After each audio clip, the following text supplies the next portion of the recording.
మహబూబ్ నగర్లోని తెలంగాణ చౌరస్తా red cross building హాల్లో కృష్ణానది నిర్వహణ బోర్డు ఏర్పాటు పరిణామాలపై పాలమూరు అధ్యయన వేదిక ఆధ్వర్యంలో రౌండ్ టేబుల్ సమావేశం నిర్వహించారు. మహబూబ్ నగర్, రంగారెడ్డి, నల్గొండ జిల్లాల భవిష్యత్తు కర్తవ్యాలపై చర్చించారు.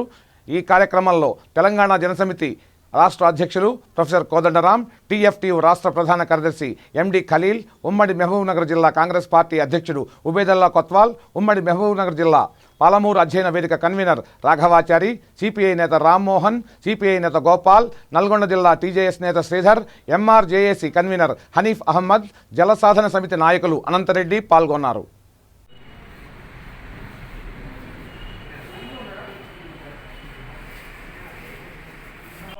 నివేదికను కేసీ వెంకటేశ్వర్ ప్రతిపాదించారు.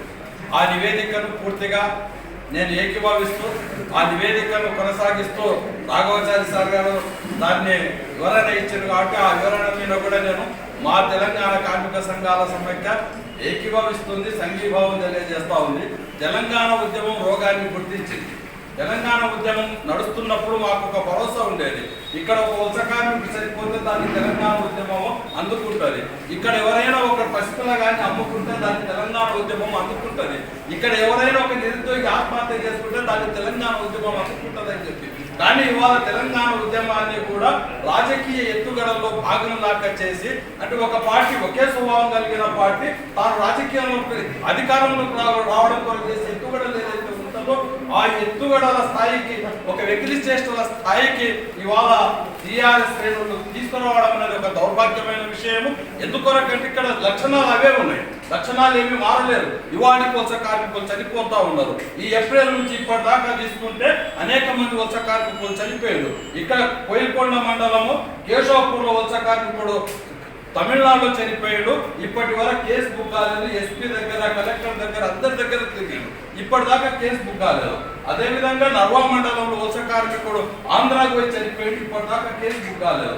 నాగర్ కర్నూలు జిల్లాకు సంబంధించిన ఒక కార్మికుడు కర్ణాటక రాష్ట్రం హవేలీలో పోయి చనిపోయాడు. అంటే నేను కేవలం ఏప్రిల్ నుంచి ఇప్పటిదాకా చెప్తున్నా, హవేలీకి పోయి చనిపోయాడు. లేబర్ అధికారులకు, జిల్లా కలెక్టర్లకు, ఎస్పీల దగ్గరికి వెళ్ళి ఇప్పటిదాకా కేసు నమోదు కాలేదు. మొన్న ఏప్రిల్ నెలలో భూత్పూర్లో ఒక వలస కార్మికుడు రాళ్ళు పడి కింద పడి నడుములు ఎరిగి తల్లాడించి చనిపోయాడు. ఆ కార్మికుడిని భూత్పూర్ మండల కేంద్రంలో ఉన్న మొగళ్ళ చెరువులో దహనం చేసేసారు. శవాన్ని కూడా ఆ ఇంటికి పంపించలేదు. అందరికి మేము లెటర్లు పంపించిన ఇప్పటిదాకా దాని మీద చర్యలు తీసుకోలేదు. ఆత్మకూరులో ఇద్దరు బీహార్కు చెందిన వలస కార్మికులు చనిపోతే ఇప్పటిదాకా దాని మీద కేసు నమోదు లేదు, నష్టపరిహారం లేదు. ఇవన్నీ ఏంటివి? ఈ లక్షణాలు ఉన్నాయి కాబట్టి తెలంగాణ ఉద్యమం వస్తే మా నీళ్లు మాకు వస్తాయి, మా నిధులు మాకు వస్తాయి, మా ఉపాధి మాకు వస్తుంది, ఇక్కడ స్థానికులకు ఉపాధి దొరుకుతుంది, కాబట్టి మా చావులు ఆగిపోతాయి, మా పసిపిల్లలను నమ్ముకునే పరిస్థితి పోతుంది, లేదా మా వలసలు ఆగుతాయని చెప్పి మేము ఈ పోరాటం చేసాం. కానీ ఆ పోరాటం ఎన్ని త్యాగాల్ని చేసిందో, ఆ పోరాటంలో తెలంగాణ ప్రజానీకం ఎంత రక్తాన్ని తమ కన్నీటిని ధారపోసిందో ఫలితాలు చూస్తే కేవలం రాజకీయ ఎత్తుగడల ప్రయత్నాల్లాగా మారిపోయింది. ఒక పార్టీ నుంచి ఇంకొక పార్టీ తాను ఎత్తుగడల స్థాయి వరకు నేను గెలిచిన 12 సంవత్సరాలు శ్రమపడ్డా అధికారంలోకి వచ్చిన అనే పద్ధతిలో, మళ్ళీ పాత పద్ధతిలోనే భావోద్రేకాలను లేదా సంక్షేమ పథకాలు కూడా ఇప్పటికైనా మేలుకో. దక్షిణ తెలంగాణ కూడా తెలంగాణలో ఉన్నది, మహబూబ్ నగర్ అవతల లేదు, కృష్ణ అవతల, రాయలసీమ లేదు. అది కూడా మనం గుర్తు చేయవలసిన దుస్థితి ఇవాళ మన రాష్ట్రంలో ఉంది. దీన్ని నేను అనుకోవటం అయితే విజ్ఞాపన పత్రాలు లేకపోతే మంగళహారతులు పట్టుకునో వినే పరిస్థితి లేదు మన ప్రభుత్వం. కుంభకర్ణుడు నిద్రపోయినట్టు వీళ్ళు నిద్రపోయి ఉన్నారు. విచిత్రం ఏంటంటే తెలంగాణ వచ్చేదాకా నీళ్ళ కోసం కొట్లాడినాం, తెలంగాణ వచ్చినాక కూడా మళ్ళీ కొట్లాడవలసిన పరిస్థితి ఏర్పడటమే శోచనీయం. ఇలా మళ్ళీ కొట్లాడవలసిన అవసరం ఏర్పడ్డది. నిజంగా ఆ రోజు మనము 40 మండలాలు తిరగకపోతే పాలమూరు రంగారెడ్డి ఎత్తిపోతల పథకం వచ్చిన ఊరు తిరిగితే అప్పుడు మధ్యలేటి కూడా ఉండే ఆ బ్యానర్ కట్టి నీళ్ళు వస్తాయనంటే కృష్ణా నీళ్ళు మా ఊరికి వస్తాయా సార్ అని అందరూ ఆసక్తిగా కూర్చొని అడిగితే ఇక్కడ ఉంది కదా, ఇక్కడ కట్టగడితే ఇక్కడ నుంచి నీళ్ళు ఇట్లా ఎత్తిపోస్తే మోటార్లు పెట్టి మనకు వస్తాయంటే మనకు వస్తాయా కృష్ణ నీళ్ళు? నేను కొడంగల్లో ఎన్నికల ప్రచారం అప్పుడు 2004లో పోతే 2009లో అక్కడ నాతోని విలేకరులు అందరూ కూర్చొని పెన్నులు అన్నీ పక్కకు పెట్టి మా కొడంగల్కు నీళ్ళు వస్తాయా సార్, ఎట్లు వస్తాయి చెప్పు అని వాళ్ళు అడిగి వివరంగా అన్నీ తెలుసుకొని అంత కొట్లాడితే అప్పుడప్పుడు అక్కడ ప్రభుత్వము పరిశీలన కోసం కమిటీ వేసి ఇన్స్పెక్షన్ కోసం ఒక 7 కోట్లు మంజూరు చేసింది. అప్పటి నుంచి ఇప్పటి వరకు ఆ ప్రాజెక్టును మళ్ళా దీన్ని అతిగతి లేదు, పూర్తి చేసే అవకాశం ఉంది. అందుకని అప్పుడు ఎట్లా తిరిగినామో ఇవాళ కూడా మళ్ళీ ఎట్లా తిరగవలసినటువంటి పరిస్థితి ఉంది. నేను అనుకోవటం ఇట్లాంటి రౌండ్ టేబుల్ మీటింగ్ ఈ కొత్త జిల్లాలు ఏర్పడ్డాయి ఒక అందుకు మంచి అయింది. ఎందుకంటే అన్ని కేంద్రాలలో పెట్టుకోవడానికి ఇవాళ అవకాశం ఉంది. మీటింగ్ ఒకటి ఈడ కూడా పెట్టాలి, కలవకుర్తిలో కూడా పెట్టాలి, నారాయణపేటలో పెట్టాలి, వనపర్తిలో పెట్టాలి.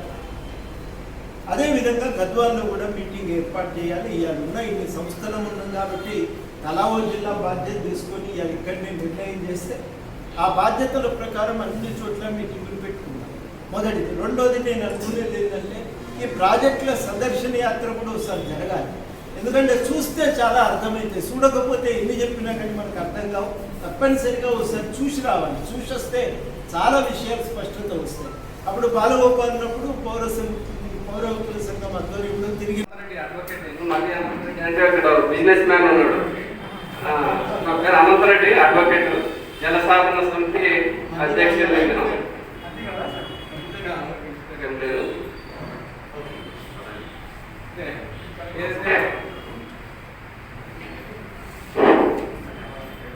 రామాచార్య గారు మాట్లాడుతూ చాలా విషయాలు దాదాపు సాయంత్రం వరకు ఏమేమి జరగాలి, ఏమేమి వీటి మీద తీర్మానాలు చేయాలి అన్నీ కూడా ముఖ్యంగా చెప్పారు.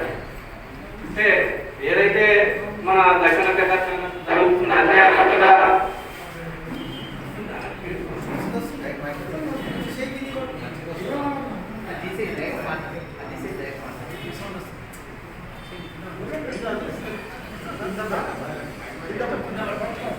దక్షిణ తెలంగాణకు జరుగుతున్న అన్యాయాల మీద గలమెత్తాల్సిన ఆవశ్యకత సందర్భము చాలా కాలంగానే ఉన్నది. మనం గత 5-6 సంవత్సరాల నుంచి కూడా ఈ కృష్ణానదిలో మనకు జరుగుతున్న అన్యాయం గురించి న్యాయమైన పోరాటాల కొరకు జలసాధన సమితి తరఫున ఈ పాలమూరు జిల్లాలో, అదేవిధంగా నల్గొండ, రంగారెడ్డి ఈ జిల్లాలకు నీరు అందించే ప్రాజెక్టులు ఏవైతే ఉన్నాయో వాటిని పెండింగ్ లో ఉన్న ప్రాజెక్టులన్నింటినీ కూడా, అదేవిధంగా ఇప్పుడు 203 జీవో వచ్చి దాదాపు 1 సంవత్సరం నడుస్తున్నది. అప్పుడు నుంచి మన గౌరవ ముఖ్యమంత్రి గారు రాయలసీమ ప్రాంతానికి అక్రమంగా నీరు తరలించే ఈ జీవో గురించి ఏం మాట్లాడలేదు. మరి ఇప్పుడు మాట్లాడుతున్నాడు. ఏంటి సందర్భం ఉంటుంటేనే మన మినిస్టర్లు ఆవేశాలు రెచ్చగొడుతూ ప్రజల్లో ఒక ఆందోళనకరమైన భావాన్ని కలిగిస్తున్నారు. దీని అంతటి కారణం ఏదైతే రాష్ట్ర ప్రభుత్వం ప్రతిష్టాత్మకంగా చేపట్టిన పాలమూరు రంగారెడ్డి పథకం 6 సంవత్సరాల క్రితం శంకుస్థాపన అయింది. మరి 3 ఏళ్ళనే పూర్తి చేస్తానని చెప్పాడు. మరి 3 ఏళ్ళ ఇంకా 20% పనులు కూడా పూర్తి కాలేదు. మరి ఏదైతే చిత్తశుద్ధితో చేసే ప్రాజెక్ట్ అయితే పాలమూరు రంగారెడ్డి ప్రాజెక్ట్ ఇప్పటికే అయిపోయింది. గోదావరి నది మీద బాక్లీ అంశంలో అప్పుడు మహారాష్ట్ర ప్రభుత్వంతో ఉన్న సమస్యలన్నింటినీ స్వయాన ముఖ్యమంత్రి గారు బాంబే వెళ్ళి అప్పుడున్న ఫడ్నవీస్ గారు ముఖ్యమంత్రి గారి దగ్గర చర్చించి సమస్య పరిష్కరించి కాళేశ్వరం అనేది ఒకటి కట్టడం జరిగింది. మరి తెలుగు రాష్ట్రాల్లో నారాయణపేట జిల్లాలో ఉన్నది. ఆ ప్రదేశంలో ఒక ఆనకట్ట గాలిలో ఒక రోజు 5 టీఎంసీలో నీటిని మామూలుగా గ్రావిటీ ద్వారా తీసుకొచ్చి ఒక రిజర్వాయర్ కట్టి ఆ రిజర్వాయర్ నుంచి వివిధ ప్రాంతాలకు ఎత్తిపోసి జిల్లా మొత్తం సస్యశ్యామలం చేసేటువంటి అవకాశం ఉంది. అలాంటి ఒక ప్రపోజల్ మన వైపు నుంచి ఉన్నది. ఇట్లాంటి కొత్త ప్రాజెక్టు మనం ప్రపోజ్ చేస్తున్నటువంటి క్రమంలోనే ఇలాంటి జీవోలు రావడం, మరి గజెట్ రావడం అనేటువంటిది జరిగింది. మరి ఒకవేళ దీన్ని ఎదుర్కోకపోయినట్లయితే ఎలాంటి కొత్త ప్రాజెక్టు చేసేటువంటి అవకాశం లేదు. మరి అట్లాంటి అవకాశం లేకపోతే మనం శాశ్వతంగా కృష్ణానది జలాలను కోల్పోయినట్లు అవుతుంది. ఈ ప్రాంతం అంతా పూర్తిగా, ముఖ్యంగా నారాయణపేట ప్రాంతాలు, కోస్గి, కొడంగల్ ఏరియాలన్నీ కూడా మనకు పూర్తిగా ఎడారిగా మారేటువంటి అవకాశం ఉంది. ఇక లైఫ్ లాంగ్ జీవితకాలంలో ఎప్పుడు కూడా వాటికి సాగునీరు అందేటువంటి అవకాశం లేనటువంటి పరిస్థితి ప్రస్తుతం ఉన్నది. కాబట్టి ఈ విషయాలని చర్చించి మనం ఏం చేస్తే బాగుంటుంది, మన జిల్లాల యొక్క మరి ఈ యొక్క నీటి వసతిని ఎట్లా కల్పించుకోవాలనేటువంటి విషయం మీద అందరూ చర్చించి ఒక నిర్ణయానికి వచ్చి దీని ఒక పోరాటాత్మకంగా తీసుకొని పోయి మన యొక్క హక్కులను కాపాడుకునే ప్రయత్నం చేయాలనే ఉద్దేశంతో ఈ యొక్క సమావేశం ఏర్పాటు చేయడం జరిగింది. కాబట్టి పెద్దలు చాలా మంది ఇక్కడ ఉన్నారు, అన్ని వర్గాల వారు. మరియు ఇప్పుడు ఈ యొక్క ప్రతిపాదన పత్రాన్ని కేసీ వెంకటేశ్వర్లు గారు కార్యవర్గ సభ్యులు సమర్పిస్తారని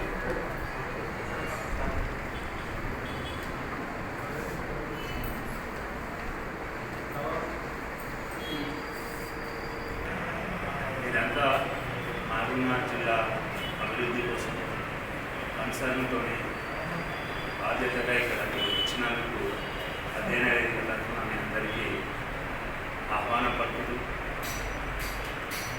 కృష్ణానది జలాల విభాగంలో మన జిల్లాకు న్యాయం జరగాలంటే మనం ఏ కార్యాచరణ రూపొందించుకోవాలి, ఎట్లా కొత్తగా ఏర్పాటు చేసిన కోర్టు ద్వారా మన హక్కులను ఎట్లా కోల్పోతున్నాము ఇవన్నీ చర్చించుకోవడానికి మనం ఇక్కడ సమావేశమైన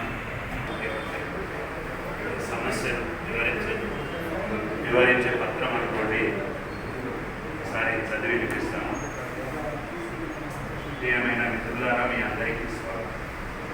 ఒకవైపు వేసవి ఎండలు ప్రతి వానాకాలం జడిలో గడుస్తున్నప్పుడు శ్రీశైలం ఎడమగట్టు నుంచి విద్యుత్ ఉత్పత్తిని ప్రారంభించింది. జనరల్గా ఏం జరుగుతుందంటే శ్రీశైలం ప్రాజెక్టులోకి వరద రావడము, అది పోతిరెడ్డిపాడు గేట్ల దగ్గర అందే పరిస్థితి ఉన్నప్పుడు ఆ గేట్లను తెరుచుకోవడము, నీళ్లు తీసుకోవడం జరుగుతూ ఉంటాయి. ఈసారి శ్రీశైలం ప్రాజెక్టులో ఉన్న నీళ్లతో విద్యుత్ అవసరాల రీత్యా విద్యుత్ ఉత్పత్తిని తెలంగాణ ప్రభుత్వం ప్రారంభించడంతో ఆంధ్ర ప్రాంతంలో ఒక అలజడి, అంటే ఆంధ్ర ప్రాంతం అంటే ఇప్పుడు రాయలసీమ, ఆంధ్రప్రదేశ్ అంతా కలిపి మొత్తంగానే ఆంధ్రప్రదేశ్లో ఒక అలజడి స్టార్ట్ అయింది. నిజానికి ఇది ఎప్పుడు మొదలైంది అంటే ఆంధ్రప్రదేశ్ ప్రభుత్వం 203 జీవోలు విడుదల చేసి ఆ జీవోతో శ్రీశైలం ప్రాజెక్టు లోపల 790 లెవెల్ దగ్గర సంగమేశ్వర లిఫ్ట్ అని చేసి దాన్ని మొత్తంగానే రాయలసీమ ఎత్తిపోతల పథకంగా పోతిరెడ్డిపాడు గేట్లకు అనుసంధానం చేసి ఇప్పుడు ఎన్నైతే నీళ్లు తీసుకుంటున్నారో మరి అన్ని నీళ్లు తీసుకునేటట్టుగా రోజు ఒక 3 టీఎంసీలు అన్నారు కానీ 44,000 క్యూసెక్కులు డ్రా చేయడానికి ఒక వ్యవస్థ ఏర్పాటు చేయడం కోసం జీవో ఇచ్చింది. ఒకేసారి దాని మీద ప్రాజెక్టులు ఏం కడతారు, కాలువలు ఏం తీస్తారు, మొత్తం ఏం చేస్తారనేది ఆ జీవోలో ఎక్స్ప్లెయిన్ చేసింది. చేసినప్పటి నుంచి ఒక ఆందోళన, ఒక చర్చ బలంగా తెలంగాణలో జరుగుతున్నది. కానీ అది పాలు పొంగినట్టుగా పొంగడము ఆగిపోవడం లాగా జరుగుతుంది. అట్లా ఒక ఆగి ఆ పనులన్నీ జరుగుతున్నాయి, ఒక కంప్లైంట్లు నడుస్తూ ఉన్నాయి. అపెక్స్ కౌన్సిల్ 2వ మీటింగ్ నాటికి ఇది చర్చలోకి వచ్చినాయి. ఆ మీటింగ్ 7 ఏళ్లలో రెగ్యులర్గా అపెక్స్ కౌన్సిల్ మీటింగ్స్ జరగాల్సి ఉంటే జరగకుండా 2 మాత్రమే మీటింగ్లు జరిగాయి. ఆ 2వ మీటింగ్లో కేంద్రం ఒక ఒత్తిడి ఏం పెట్టిందంటే మీరు ఏదైతే కేసు సుప్రీంకోర్టులో ఉందో అది విత్డ్రా చేసుకోండి అని కూడా తెలంగాణ గవర్నమెంట్కి చెప్పింది. అదే అడ్డమైతే మేము విత్డ్రా చేసుకుంటామని వీళ్ళు చెప్పొచ్చినారు. చెప్పడమే కాదు విత్డ్రా కూడా చేసినారు. ఇది జరిగినా కూడా ఆంధ్ర ప్రాంతంలో 203 జీవో అమలు కార్యక్రమాలు జరుగుతున్నాయి. అవి ఆగింది లేదు, ఆపమనే ఒత్తిడి ఇక్కడ పెరిగింది కూడా లేదు. ఇది ఇట్లాగే జరుగుతుంది అని మన జిల్లాకే చెందిన నారాయణపేట ప్రాంతానికి చెందిన గవినోళ్ల శ్రీనివాస్ అనే వ్యక్తి ఒక కోర్టు కేసును ఢిల్లీలో శ్రవణ్ కుమార్ అనే అడ్వకేట్ ద్వారా ఫైల్ చేయడం జరిగింది. ఆ శ్రీనివాస్ ఎవరో నేను కూడా చూడలేదు. దాని మీద గ్రీన్ ట్రిబ్యునల్ ఆగ్రహానికి లోనై ఇది ఆపమని చెప్పడము, కృష్ణా రివర్ మేనేజ్మెంట్ చూస్తున్నటువంటి సిబ్బందిని మీరు అక్కడ వెళ్ళి చూసి మాకు రిపోర్ట్ ఇవ్వాలని చెప్పడము, ఆంధ్ర గవర్నమెంట్ దానికి సహకరించకపోవడము, ఎప్పుడు పోతామన్నా అప్పుడు రావద్దని చెప్పడము, వస్తే మేము ఏర్పాట్లు చేయము అని చెప్పడం ఒక నిరాకరణ జరుగుతూ వచ్చింది. పాటించడానికి చూడాలి. ఈ తీవ్రమైన పరిస్థితిలో ఇటు తెలంగాణ వైపేమో నీళ్లు తీసుకోవడానికి అవసరమైన వ్యవస్థలు లేవు. నాగార్జున సాగర్ ఎడమ కాలువ దగ్గర మొదలు పెడితే మనకు చూడాలి ఎడమ కాలువ దాకా, లేదా భీమా ఎత్తిపోతలు, ఇవన్నీ ఏమి చూసినా కూడా మహబూబ్ నగర్ జిల్లాలో అయితే 1 టీఎంసీ నీళ్లు మాత్రమే తీసుకోవడానికి సోర్సెస్ ఉన్నాయి. కిందికి నల్లగొండకు పోతే ఎడమ కాలువ ఎలిమినేట్ మాధవరెడ్డి కలిసి మరొక 3-4 టీఎంసీలు అంటే 5 టీఎంసీల నీళ్లు తీసుకునే వ్యవస్థలు కూడా తెలంగాణ వైపు లేవు. ఆంధ్రప్రదేశ్ వైపు దాదాపు 20 టీఎంసీల నీళ్లు తీసుకునే వ్యవస్థలు ఉన్నాయి. ఇంకా ఆర్డీఎస్ కుడి కాలువతో పోయే ప్రయత్నం కూడా జరుగుతుంది. అన్ని నీళ్లు తీసుకునే వ్యవస్థలున్న ఆంధ్రప్రదేశ్ ఏమో నీళ్ల కోసం ఆరాటపడుతూ ఇంకా నీళ్లు తీసుకోవాలని చూస్తూ కొత్త ఎత్తిపోతల పథకాలు చేస్తూ ఉంటే, ఈ 7 ఏళ్లలో కూడా కొన్ని స్కీమ్స్ పూర్తి చేస్తూ ఉంటే, మహబూబ్ నగర్ జిల్లాతో పాటు రంగారెడ్డి జిల్లాకు నల్లగొండ ఎగువ ప్రాంతానికి నీళ్ళు లేని పరిస్థితులలో దీన్ని తెలంగాణ ప్రభుత్వం ఆలోచించలేకపోయింది 7 ఏళ్లుగాని మేము ప్రభుత్వం మీద చాలా గట్టిగా ఆరోపణ చేస్తూ ఉన్నాం. నిజంగా ఆలోచన చేసి భీమా కృష్ణ కలిసే దగ్గర నుంచి ఒక 5 టీఎంసీల నీళ్ళు తీసుకునే వ్యవస్థను ఒకవేళ తెలంగాణ ప్రభుత్వం చేపట్టి పూర్తి చేసి ఉంటే, కాళేశ్వరానికి ఇచ్చిన ప్రాధాన్యతలో సగం ప్రాధాన్యత ఇచ్చినా కూడా పథకం పూర్తయిపోయి ఉంటే, తల మీద నీళ్లు పోసుకున్నట్టుగా షాద్నగర్ దాకా పోయి నీళ్ళన్నీ మహబూబ్ నగర్ జిల్లా సస్యశ్యామలం అయ్యింది. తెలంగాణ రాకముందు ఆంధ్ర పాలకులు ఏమన్నారు, మీ వాళ్ళు కూడా లీడర్లు ఉన్నారు కదా అన్నారు. మరి మా లీడర్లతో మాట్లాడితే వీళ్ళు ఏమన్నారు, మా చేతిలో నిర్ణయాధికారం లేదన్నారు. మరి తెలంగాణకు నిర్ణయాధికారం వచ్చిన తర్వాత కూడా 7 ఏళ్ల కాలం గడిచిన తర్వాత కూడా మహబూబ్ నగర్లో బీడు భూములుగా మిగిలిపోయి ఉండే పరిస్థితి చాలా విషాదమా కాదా? దీనికి ప్రభుత్వం జవాబు చెప్పాల్సినటువంటి అవసరం ఉంది. తర్వాత కేంద్ర ప్రభుత్వం వైపు నుంచి జరిగిన పొరపాటు కూడా 2 గట్టి విషయాలు ఉన్నాయి. ఒకటి ఏమిటంటే 7 ఏళ్ళు అయితే కూడా కేఆర్ఎంబి జిఆర్ఎంబి విషయంలో కేంద్ర ప్రభుత్వం ఆలోచించలేదు. 7 ఏళ్ళు అయితే కూడా తెలంగాణకు ఇంత నష్టం జరుగుతున్నదనే విషయాన్ని పరిశీలించలేదు. ఇవాళ తీరా కేఆర్ఎంబి జిఆర్ఎంబి తీసుకొస్తే నిధులు ఇవ్వండి, విధులు మేము చేస్తాము, మీ కంట్రోల్ ఏమీ లేదు, చిన్న కాలువ మీద ప్రాజెక్టు మీద ఎక్కడ కూడా మీ ప్రమేయం లేదు అని చెప్పడం, 6 నెలల్లో అనుమతులు తీసుకోకపోతే అవి రద్దయిపోతాయని చెప్పడం, మీ ప్రతినిధులే ఆ సిట్టింగ్ మీటింగ్లలో ఉండే అవకాశం లేనటువంటి స్థితి కల్పించడం, ఈ జీవోలో 2 రాష్ట్రాల ప్రజల ఆత్మగౌరవాన్ని కేంద్ర ప్రభుత్వం దెబ్బతీసింది. ఇంత ఆదరాబాదరాగా చట్టాన్ని కూడా పరిశీలించకుండా ఎందుకు ఈ జీవో ఇచ్చినారని మేము కేంద్ర ప్రభుత్వాన్ని అడుగుతున్నాం. ఎందుకంటే కేంద్ర ప్రభుత్వం అంతకుముందున్న చట్టాన్ని చూడాలి కదా. ఆంధ్ర తెలంగాణ విభజిస్తూ ఏర్పరిచినటువంటి చట్టంలో స్పష్టంగా కేఆర్ఎంబి కానీ జిఆర్ఎంబి కానీ ఏర్పరిస్తే ఎక్స్పర్ట్ మెంబర్స్ 2 సభ్యులు ఉండాలని ఆ చట్టంలో ఉన్నది. మరి ఆ చట్టంలో ఉన్నా కూడా ఈ 2 రాష్ట్రాల నుంచి సభ్యులే ఉండకుండా నిర్ణయాలు జరుగుతాయని చెప్పడం అనేది మనల్ని అందరినీ కూడా అవమానపరచడం, మనం ఎన్నుకున్న ప్రభుత్వానికి కూడా అది అవమానం.